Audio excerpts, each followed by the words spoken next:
వందనాలు. నాకు ఈ అవకాశం ఇచ్చినందుకు మొట్టమొదటిగా దేవునికి స్తోత్రాలు చెల్లిస్తూ ఈ అవకాశం ఇచ్చిన మన పాస్టర్ గారికి కూడా వందనాలు తెలుపుతున్నాను. నేను సిలువ పైన పలికే 4వ మాట, నా దేవా నా దేవా నన్నెందుకు చేయి విడిచితివి. అయితే ఇంతవరకు మనం చూసుకున్న 3 మాటలు చూసుకున్నట్టయితే 3 మాటలు కూడా మనకి మొత్తం సిలువ మీద యేసుక్రీస్తు వేలాడబడ్డాయి. మొత్తం ఎన్ని గంటలండి? 6 గంటలు. ఎన్ని గంటలు? 6 గంటలు. అయితే ఈ మొదటి 3 గంటలంట, మొదటి 3 మాటలంట ఫస్ట్ గంటలనే చెప్పేసిండంట దేవుడు. ఓకేనా? ఈ మొదటి 3 మాటలు కూడా మొదటి గంటలోనే యేసుక్రీస్తు చెప్పేసింది. తర్వాత 5 గంటలు సైలెంట్ గా ఉందంట. 5 గంటలు కూడా దేవుడు ఏ మాటలు కూడా మాట్లాడలేదు. తర్వాత అప్పుడు 5 గంటల తర్వాత పలికిన మాటనే ఈ 4వ మాట. ఏంటిది? ఏలి ఏలి లామా సబక్తాని. అంటే దానికి అర్థం ఏంటి? నా దేవా నా దేవా నా చెయ్యి ఎందుకు విడిచితివి. ఇక్కడ మనం చూసుకున్నట్టయితే ఇంతకు ముందున్న మాటలన్నీ కూడా మొదటి మాట తీసుకున్నట్టయితే అది మనకి దేనికి సూచన అండి? క్షమాపణ. 2వ మాట చూసుకున్నట్టయితే రక్షణ గురించి. 3వ మాట బాధ్యత. ఈ 4వ మాట వచ్చేసరికి ఇక్కడ ఆయన తాత్కాలికంగా తన తండ్రి నుంచి దూరం అవుతున్నట్టు తెలుస్తుంది. ఎంత తాత్కాలికంగా అంటే కొంతసేపు మట్టుకే. సో అప్పుడు ఇక్కడ ఆయన పలికిన మాట ఏంటంటే నా దేవా నన్ను ఎందుకు చేయి విడిచితివి అని అంటున్నాడు. సో ఇక్కడ మనం చూసుకున్నట్టయితే ఇక్కడ టైం కూడా నేను అదే ఇందాక మీకు చెప్పినట్టు ఇది ఎన్నో గంట. మనం అక్కడ టైం చూస్తే మధ్యాహ్నం ఎన్నో గంటలు అనేది 3 గంటలు. అంటే యాక్చువల్ గా వాళ్ళు ఇక్కడ బైబిల్లో చూపించినట్టు ఆ టైం లిమిట్ ఎట్లా అంటే సన్ రైజ్ అయిన తర్వాత, అంటే సూర్యోదయం అంటే 6 గంటలకు వేసుకుంటారు వాళ్ళు. ఆయన సిలువ వేసింది ఎప్పుడు? 9 గంటలకి. ఓకే, ఈ మాట పలికింది ఎప్పుడు? 3 గంటలు అని వచ్చేసరికి ఈ 3 గంటలు అనే టైం 12 గంటలు అవుతుంది అన్నట్టు. ఎన్ని గంటలకు పలికిండు? 12 గంటలకు పలికింది. ఆ టైంలో అక్కడ వెదర్ ఎట్లుందంట అంటే మొత్తం చిమ్మ చీకటి. ఎట్లుందంట? చీకటి. అంటే చీకటి ఉంది, భూకంపం వస్తుంది, ఇవన్నీ కూడా అంటే అక్కడ సృష్టి కూడా ఏమైతుంది? ఆయన మరణాన్ని సహించుకోలేకపోతున్నాడు. సో అంత వేదన, అంత మరణాన్ని కూడా ఆయన సహించుకోలేకపోతున్నారు. ఆ సైలెన్స్ అంతా కూడా కామ్గా అయిపోయినారు. ఏం మాట లేవు, ఏం లేవు. ఆ టైంలో దేవుడు నా దేవా నన్ను ఎందుకు చేయి విడిచితివి అని. ఈ మాట పలకడానికి అవసరం ఏంటిది అంటే లేఖనముల నెరవేర్పు. మనం చూసుకున్నట్టయితే కీర్తనలు 22:1.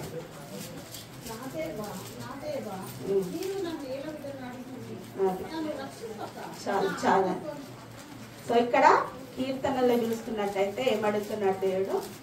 ఇక్కడ కీర్తనకారుడు పాడతాడు ఏమని? నా దేవా నేనేలా విననాడితి. సో ఇదే ఈ లేఖన నెరవేర్పు కోసమే అక్కడ శిలువ పైన యేసుక్రీస్తు కూడా ఈ మాట పలకాల్సి వచ్చింది. నా దేవా అంతకన్నా ముందు ఆయన ఒక భాషలో మాట్లాడతారు. ఏమని? ఏలి ఏలి లామా సబక్తాని. అంటే ఇది ఏంటిది అంటే అప్పుడు జీసస్ క్రైస్ట్ అరామిక్ భాషలో మాట్లాడేవారు. ఏ భాష? అప్పుడు మాట్లాడిందంతా యూదులు అరామిక్. సో ఈ అరామిక్ లో అక్కడ ఆయన చెప్తాడు అన్నట్టు ఏమని? ఏలి ఏలి లామా సబక్తాని. ఈ మాట చెప్పినప్పుడు కింద ఎవరైతే వాళ్ళ సోల్జర్స్ ఉంటారో వాళ్ళు ఏమనుకుంటారు? ఈయన ఎవరిని పిలుస్తున్నాడు అనుకుంటాడు? ఏలియా అని. ఎందుకు? అప్పటికి ఏలియా ఉన్నాడా? బ్రతుకున్నాడా? జీసస్ టైంకి ఏలియా లేడు. కానీ యూదులో అప్పుడు ఏం నమ్మేటోళ్ళు అని అంటే 2 ప్రవక్తలు ఖచ్చితంగా, అంటే రెండో మెస్సయ్య వచ్చే ముందు 2 ప్రవక్తలు వస్తారు అని. ఎవరెవరు వాళ్ళు? ఒకరు ఏలియా, ఇంకొకరు మోషే. ఈ 2 తప్పకుండా వచ్చి ఎవరైతే మెస్సయ్య ఉన్నారో వాళ్ళ గురించి చెప్తారు అని వాళ్ళు యూదులు బాగా నమ్మేటోళ్ళు అన్నట్టు. అయితే ఇక్కడ మనం ఏం చేస్తున్నాము? యేసయ్యని మన రక్షకుడు ఈయననే మెస్సయ్య అని అంతకుముందే ఎవరు?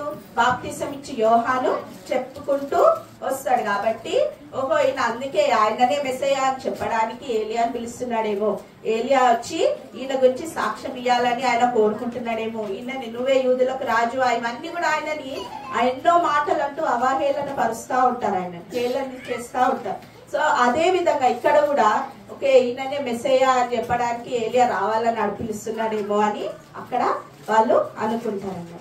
సో ఈ మాటని మనం ఇంతకు ముందు చెప్పినట్టు చూసినట్టయితే ఇది తాత్కాలికమైన ఏంటిది ఎడబాటు, దేవుడితో తాత్కాలికమైన ఎడబాటు. మరి ఈ ఎడబాటు ఆయనకి ఎందుకు వచ్చింది, ఎవరి వల్ల వచ్చింది? మన పాపముల కోసము, యాక్చువల్గా మన పాపముల కోసము ఆయన ఏం చేస్తున్నాడు, సిలువ వేయబడ్డాడు. సో దేవుని హస్తాలేకన్నా వాళ్ళని రక్షించలేని స్థితిలో ఉంటాయా చెప్పండి? మన ప్రతి విషయంలో మనం ఏది అడిగినను ఆయన ఏం చేస్తాడు, తప్పకుండా మనల్ని రక్షిస్తాడు. ఈ యొక్క మాదిరిని ఆయన ఏర్పరచడం కోసమే ఈ వాక్యం అన్నాడు ఏమని, నా దేవా నా దేవా. మనం చాలా మట్టికి ఏదైనా ఒకటి అనుకున్నప్పుడు ఆ పని జరగకపోతే లేదా శోధనలకు లోబడినప్పుడు మనం ఏమనుకుంటాం, నాకే ఈ కష్టాలు, దేవుడు నన్నే ఎందుకు ఇంతగానము శోధిస్తున్నాడు, నాకు అర్థం అవ్వట్లేదు, దేవుడు ఎందుకు నన్ను ఇంతగా శోధిస్తున్నాడు, నాకే ఇన్ని కష్టాలు ఎందుకు అని మనం అనుకుంటాం కదా. అనుకొని దేవుడిని దూషించిన వాళ్ళు చాలా మంది ఉన్నారు మన లోపల. దేవుడు దూషించిన వాళ్ళు చాలా మంది ఉన్నారు. యేసయ్యను నమ్ముకుంటే చాలా కష్టాలు వస్తాయంట, అందుకే ఆయనని నమ్ముకోకపోవడమే బెటర్ అని కూడా చాలా మంది అంటుంటారు.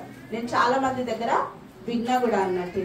సో ఇట్లాంటి టైంలో అంటే ఇక్కడ దేవుడు మన పాపములన్నీ కూడా భరించుకుంటూ ఉన్న టైంలో కూడా ఆయన డైరెక్ట్ గా క్వశ్చన్ చేయలేదు దేవుడిని, చేసిన నాకు ఎందుకు ఇన్ని కష్టాలని అడిగాడు, నా దేవా అన్నాడు. అంటే అక్కడ కూడా ఆయన దేవుడిని ఏం చేస్తున్నాడు, యాక్సెప్ట్ చేస్తున్నాడు అన్నట్టు.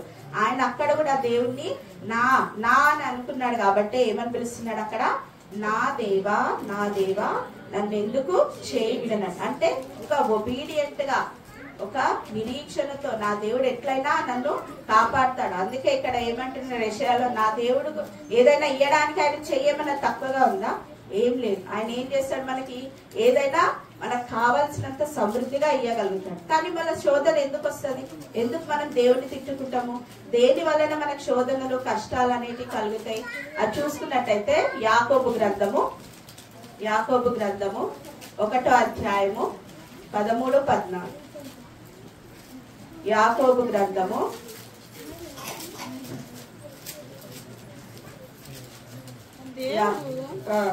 దేవుడు కీడు విషయమై శోధింపబడనేరడు, ఆయన ఎవరిని శోధింపడు గనుక ఎవడైనా శోధింపబడినప్పుడు నేను దేవుని చేత శోధింపబడుచున్నానని అనకూడదు. అది చిన్న ఒక నిమిషం.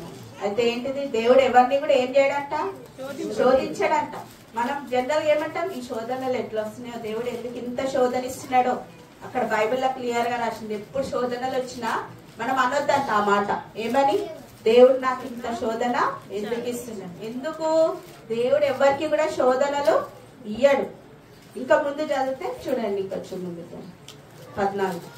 ప్రతివాడును తన స్వకీయమైన దురాశ చేత ఈడువబడి మరులు కొల్పబడిన వాడై శోధింపబడి. అది శోధనలు ఎట్లా వస్తాయంట, మన వల్లనే వస్తాయంట.